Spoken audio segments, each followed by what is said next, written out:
In this episode, we bring the course right up to the edge of the exam by focusing on the question almost every learner asks in the final stretch, which is whether they are actually ready or just hoping they are.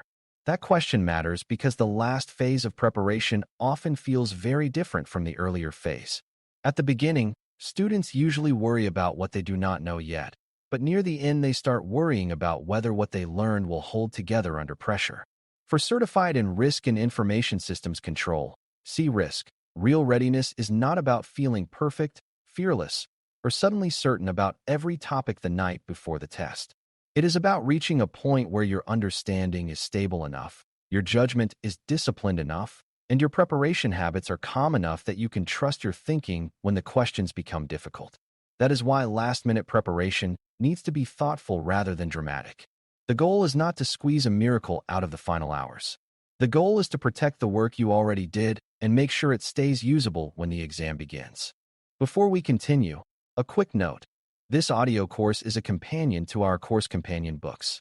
The first book is about the exam and provides detailed information on how to pass it best. The second book is a Kindle-only ebook that contains 1,000 flashcards that can be used on your mobile device or Kindle. Check them both out at cyberauthor.me in the Bare Metal Study Guide series. The first thing to understand is that readiness rarely feels the way beginners expect it to feel. Many people imagine they will know they are ready because they wake up one day with a sense of complete mastery, but that is usually not how serious certification preparation works. In reality, readiness is often quieter and less emotional than that. It shows up when you can explain the core ideas without leaning too heavily on your notes, when you can recognize the logic behind a question even if the wording feels unfamiliar, and when you can choose an answer by reasoning through governance, business impact, ownership, response, and monitoring instead of simply hunting for a memorized phrase. A learner who is ready may still feel nervous, still remember weak spots, and still wish for more study time. Those feelings are normal and do not cancel real progress. One of the biggest last-minute mistakes is assuming that nerves mean unpreparedness.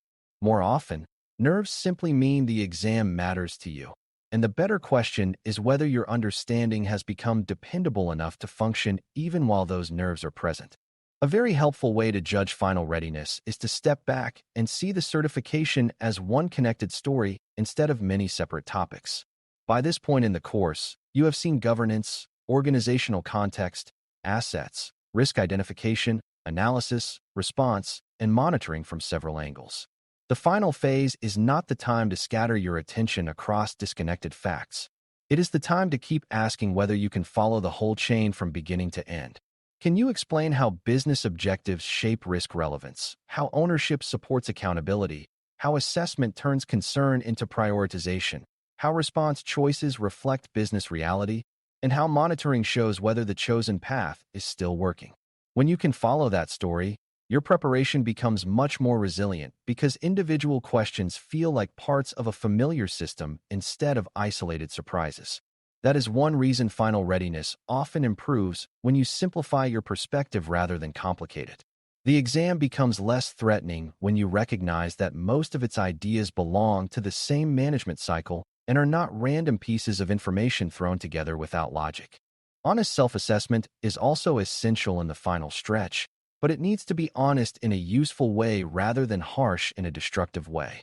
The key question is not whether you recognize a term when you see it on a page. The better question is whether you could explain it clearly, compare it to related ideas, and apply it when the exam presents it in a scenario. Recognition is a very weak form of confidence because it often creates the illusion of knowledge without proving that the knowledge is available under pressure. Real self-assessment means testing yourself in plain language. Could you describe why risk appetite matters, what residual risk means, why ownership affects decision quality, or how control monitoring differs from simple control existence? If the answer is yes for most of the major ideas, that is a strong sign of readiness, even if a few details remain shaky. If the answer is no in several important areas, then the final stretch should be used to strengthen those foundations rather than to chase small facts that feel productive only because they are easy to review. Honest review protects you from false confidence, but it should also protect you from unnecessary panic. When weak areas do show up late in preparation, the smartest move is usually not to treat every gap as equally urgent. A common mistake in the final days is trying to repair everything at once, which often leads to confusion, overreading, and the feeling that the entire body of knowledge is suddenly collapsing. A better approach is to decide which weaknesses are truly important to overall performance and which ones are narrow enough that they can remain imperfect without destroying your exam readiness. If a learner is still shaky on the relationship between governance and accountability, or between assessment and response, that deserves attention because those ideas support many questions. If the uncertainty is about a very small distinction that rarely changes your overall reasoning, then the wiser choice may be to note it, review it briefly, and move on. Final preparation works best when it is strategic.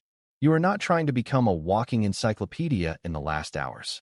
You are trying to make sure the biggest pillars of your understanding are strong enough that the exam cannot easily knock them over with difficult wording or close answer choices. Resource control becomes especially important at this stage because too many learners damage their own readiness by inviting unnecessary chaos into the final stretch. The temptation is understandable. When the date is close, every new recommendation can sound important, and every newly discovered summary or question bank can seem like the missing piece that will finally make everything click. Most of the time, that instinct is wrong.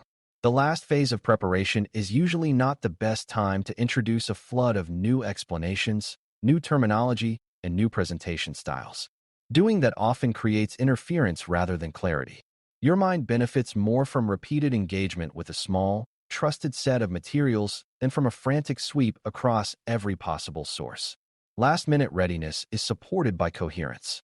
If your notes, your review source, and your practice approach have been helping you think clearly, then the final stretch should deepen that rhythm instead of breaking it. Too many resources can make you feel busy while quietly making you less certain, because every shift forces the brain to reorganize the same ideas in a slightly different way. Practice questions still matter near the end, but the purpose of using them should change slightly as the exam approaches. Early in study, questions help reveal what you do not understand and where your reading has not yet become usable judgment. Later on, their value becomes more about sharpening reasoning and maintaining familiarity with the exam style. This means the final stretch is not the time to obsess over every score fluctuation as if it predicts your fate. Practice performance can rise and fall for many reasons, including fatigue, topic mix, and simple mental drift. What matters much more is whether your question habits have improved. Are you reading more carefully, noticing clues about ownership and sequence, avoiding overly technical traps, and eliminating answers for clear reasons instead of choosing them on instinct alone? Those are signs that your preparation is becoming exam ready. A learner who still treats every practice set like an emotional verdict will often enter the exam mentally drained. A learner who uses questions as a rehearsal for calm reasoning will usually carry more stability into test day, and stability is often more valuable than one last dramatic score. One of the most underrated last-minute preparation techniques is explaining the material out loud in plain language, especially for an audio-first learner. When you speak a concept instead of merely rereading it, you quickly discover whether you truly understand it or whether you have only grown familiar with the shape of the words. This is especially useful with CRISC because so many of the major ideas are connected through judgment rather than simple recall. Try describing how a risk becomes meaningful to a business, why a control can exist without being truly effective, or why monitoring matters after a response has been approved. If you can do that smoothly, your understanding is probably stable. If you stumble, circle around vague terms, or realize that the idea makes sense only when the notes are in front of you, that is useful information. Speaking concepts aloud also strengthens memory because it forces the brain to retrieve, organize, and express meaning in a more active way. The final stretch should not be only about absorbing information. It should also be about proving to yourself that the information can come back out in a form that reflects actual understanding. An equally important part of final readiness is managing your confidence in a mature way. Confidence does not mean telling yourself that the exam will be easy or pretending that every topic now feels simple.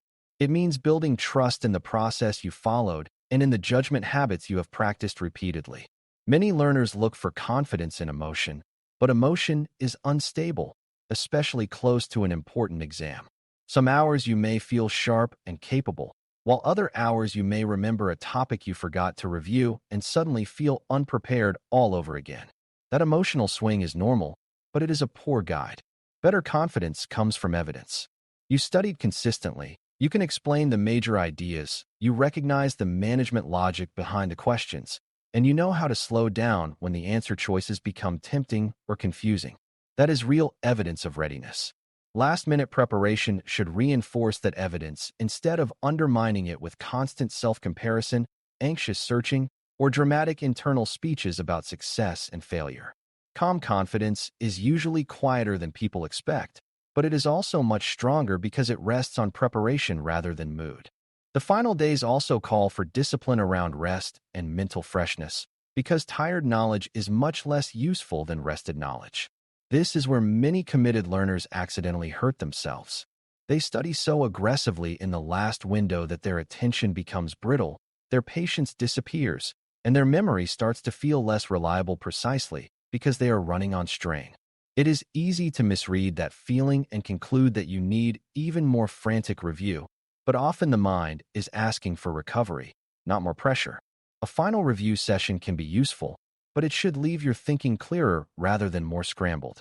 If review becomes a blur of pages, terms, and self-doubt, then the benefit is already fading.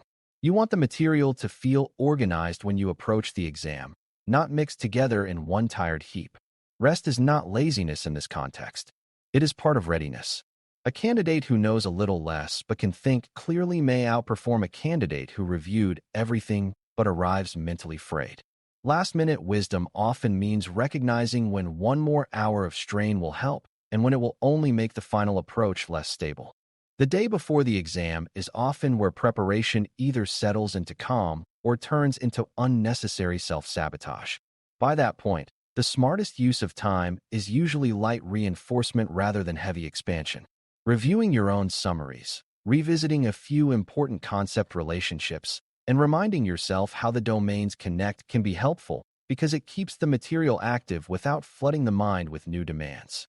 It is also a good time to reduce uncertainty around basic logistics, so your mental energy is not wasted on avoidable friction. You want the practical side of the next day to feel predictable enough that the exam remains the main challenge instead of competing with other stressors. What should be avoided is the urge to keep searching for one more secret insight or one more rescue source that will somehow transform everything overnight. Late-stage preparation rarely benefits from desperation. It benefits from steadiness. The day before should feel like you are gathering your thoughts and protecting your focus, not like you are trying to rebuild your entire understanding from scratch because fear suddenly became louder. There is also a subtle but very important last-minute tip related to how you interpret doubt. Close to the exam, almost every learner starts noticing what they do not know more than what they do know. This happens because attention narrows around uncertainty. A concept you already understand feels ordinary, but a concept that still feels shaky suddenly seems enormous. The result is that your mind may present an unfair picture of your readiness. It may say that because some uncertainty remains, the entire preparation was weak. That conclusion is usually false. Serious exams are taken by people who still have a few rough edges in their knowledge. The real question is whether those rough edges outweigh the much larger structure you have built. In most cases, they do not. Last-minute preparation becomes much healthier when you understand this pattern. Instead of treating every remembered weakness as proof of failure, you can treat it as a normal feature of being near the finish line. Doubt is not always a warning sign. Very often it is just the mind paying loud attention to the final areas that are not yet smooth. Another strong sign of readiness is the ability to recover quickly when a question feels difficult. This matters in the final stretch because many learners evaluate themselves only by how often they know the answer immediately. That is too narrow. CRISC often rewards method more than instant recognition. If you can read carefully, identify the real issue, think about governance and business context, eliminate weak options, and make a reasonable choice even when certainty is incomplete, then you are much more ready than you may realize. Last-minute preparation should strengthen that recovery skill. It should remind you that the exam is not won by feeling comfortable on every item. It is won by staying disciplined when comfort disappears. This is why the final days should include some attention to process, not only to content. The learner who knows how to think through uncertainty is often in better shape than the learner who knows many terms but becomes emotionally disorganized the moment a question feels unfamiliar. Readiness is not just what you know. It is also what you know how to do when the test becomes uncomfortable. As the exam gets very close, one of the healthiest things you can do is stop trying to manufacture a perfect mental state. Perfection is not the goal. Usefulness is the goal. You want a mind that can read carefully, reason steadily, and continue moving when a question feels awkward or when doubt appears. You want enough confidence to trust your preparation, enough humility to stay attentive, and enough calm to keep one hard moment from becoming a general sense of collapse. That is why last-minute preparation tips are really about protection. Protect your clarity by narrowing your resources. Protect your memory by reviewing actively instead of passively. Protect your energy by respecting rest. Protect your judgment by focusing on the logic of the certification instead of chasing trivia or panic. When learners do these things, they often discover that readiness is less dramatic than they expected, but far more solid. It feels less like excitement and more like quiet capability, and quiet capability is exactly what a serious exam rewards. By the time you reach the final hours before CRISC, the most important truth to carry with you is that readiness is not measured by how perfect your memory feels in a nervous moment. It is measured by whether you built a dependable way of thinking about risk, governance, control, response, and monitoring, and whether that way of thinking still works when the pressure rises. Last-minute preparation should therefore be less about adding more and more material and more about preserving coherence, confidence, and mental sharpness. If you can explain the core ideas clearly, recognize the larger management story behind the domains, identify your remaining weak spots without letting them define you, and walk into the exam without turning the final stretch into a crisis, then you are approaching the finish line in the right way. That is what true exam readiness looks like for most serious learners. It is not glamorous, and it is not loud, but it is reliable, and reliability is exactly what you want when the questions begin and your preparation has to carry the weight you built it for. Thanks for listening. For more audio courses, daily newsletters, and more, please visit baremetalcyber.com.